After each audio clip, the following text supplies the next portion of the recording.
ओम नमो भगवते वासुदेवाय। आप सबका प्रभु शरण में बहुत बहुत स्वागत है। माघ माह में गंगा के तट पर वार्षिक कुंभ मेले का आयोजन होता है। इस महीने में गंगा नदी में स्नान और दान का खास महत्व है। इस माह में माँ गंगा, सूर्यदेव, भगवान विष्णु की पूजा करने का विशेष फल मिलता है। इस महीने में गंगा स्तोत्र और गंगा स्तुति का पाठ करना भी बहुत शुभ माना जाता है। आइए माघ मास के 8वें अध्याय का अध्ययन करें। यमदूत कहने लगा कि तुमने बड़ी सुंदर वार्ता पूछी है।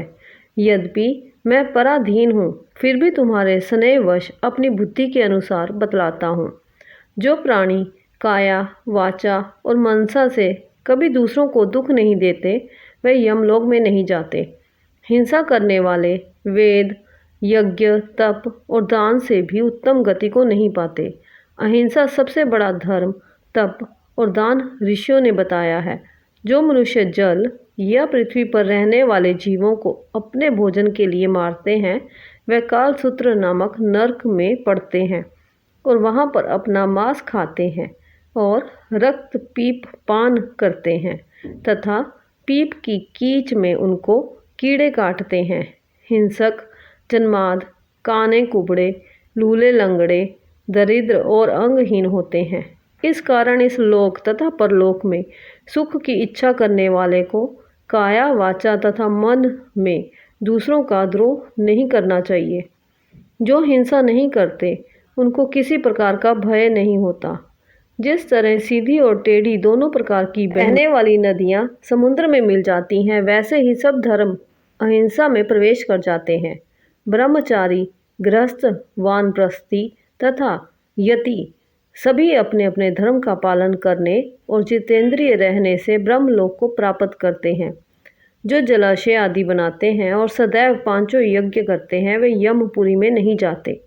जो इंद्रियों के वशीभूत नहीं है, वेदवादी और नित्य ही अग्नि अर्थात हवन आदि का पूजन करते हैं, वे स्वर्ग को जाते हैं। युद्ध भूमि में जो शूरवीर मर जाते हैं, वे सूर्यलोक को प्राप्त होते हैं। जो अनाथ, स्त्री, शरण में आए हुए तथा ब्राह्मण की रक्षा के लिए प्राण देते हैं, वे कभी स्वर्ग से नहीं लौटते। जो मनुष्य लूले लंगड़े, वृद्ध, अनाथ तथा गरीबों का पालन करते हैं, वे भी स्वर्ग में जाते हैं। जो मनुष्य गौओं के लिए पानी का आश्रय करते हैं तथा कुआं, तालाब तथा बावड़ी बनवाते हैं, वे सदैव स्वर्ग में निवास करते हैं। जैसे जैसे जीव इनमें पानी पीते हैं, वैसे ही उनका धर्म बढ़ता है। जल से ही मनुष्य के प्राण हैं, इसलिए जो प्याऊ आदि लगाते हैं, वे अक्षय स्वर्ग को प्राप्त होते हैं। बड़े बड़े यज्ञ भी वे फल नहीं देते, जो अधिक छाया वाले वृक्ष मार्ग में लगाने से देते हैं। जो मनुष्य वृक्ष रोपण करता है, वह सदैव दानी यज्ञ करने वाला होता है। जो अच्छे फल और अच्छी छाया वाले मार्ग के वृक्षों को काटता है, वह नरकगामी होता है। तुलसी का पौधा लगाने वाला सब पापों से छूट जाता है। जिस घर में तुलसी वन है, वह घर तीर्थ के समान है और उस घर में कभी यमदूत नहीं आते। तुलसी की सुगंध से पितरों का चित्त आनंदित हो जाता है और वह विमान में बैठकर विष्णुलोक को जाते हैं। नर्मदा नदी का दर्शन, गंगा का स्नान तथा तुलसी दल का स्पर्श, ये सब बराबर बराबर फल देने वाले हैं। हर एक द्वादशी को ब्रह्मा भी तुलसी का पूजन करते हैं। रत्न, सोना, फूल तथा मोती की माला के दान का इतना पुण्य नहीं जितना तुलसी की माला के दान का है। जो फल आम के 1000 और पीपल के 100 वृक्षों के लगाने से होता है, वह तुलसी के एक पौधे के लगाने से होता है।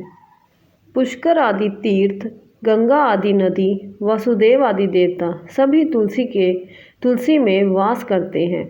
जो एक बार, 2 या 3 बार रेवा नदी से उत्पन्न शिव मूर्ति की पूजा करता है अथवा स्फटिक रत्न के पत्थर के आप से आप निकले हुए तीर्थ में, पर्वत या वन में रखी हुई शिव की मूर्ति की पूजा करता है और सदैव ओम नमः शिवाय मंत्र का जाप करता है, यमलोक की कथा भी नहीं सुनता, प्रसंग, शत्रुता, अभिमान से शिव पूजा के समान पापों को नष्ट करने वाला तथा कीर्ति देने वाला 3 लोक में और कोई काम नहीं है। जो शिवालय स्थापित करते हैं वे शिवलोक में जाते हैं। ब्रह्मा, विष्णु तथा शिव का मंदिर बनाकर मनुष्य वैकुंठ वासी होता है। जो भगवान की पूजा के लिए फूलों का बाग लगाते हैं वे धन्य हैं। जो माता पिता, देवता और अतिथियों का सदैव पूजन करते हैं वे ब्रह्मलोक को प्राप्त होते हैं। माघ मास में अन्न दान, विद्या दान, अभय दान और धन दान को ही श्रेष्ठ माना गया है। यही पुण्य भी है। दान से इंद्रिय भोगों के प्रति आसक्ति छूटती है, मन की ग्रंथियां खुलती हैं, जिससे मृत्यु काल में लाभ मिलता है। माघ मास में खिचड़ी, घृत, नमक, हल्दी, गुड़, तिल का दान करने से महाफल प्राप्त होता है। ये माह पुण्य कमाने और साधना करने का माह होता है। अतः इस मास में झूठ बोलना, कटु वचन, ईर्ष्या, मोह, लोभ, कुसंगत आदि का त्याग कर देना चाहिए। भगवान विष्णु, माँ लक्ष्मी की कृपा सदा आप पर बनी रहे। आपका दिन और आपका जीवन मंगलमय रहे। जय जय श्री राधे श्याम। जय जय श्री राधे श्याम।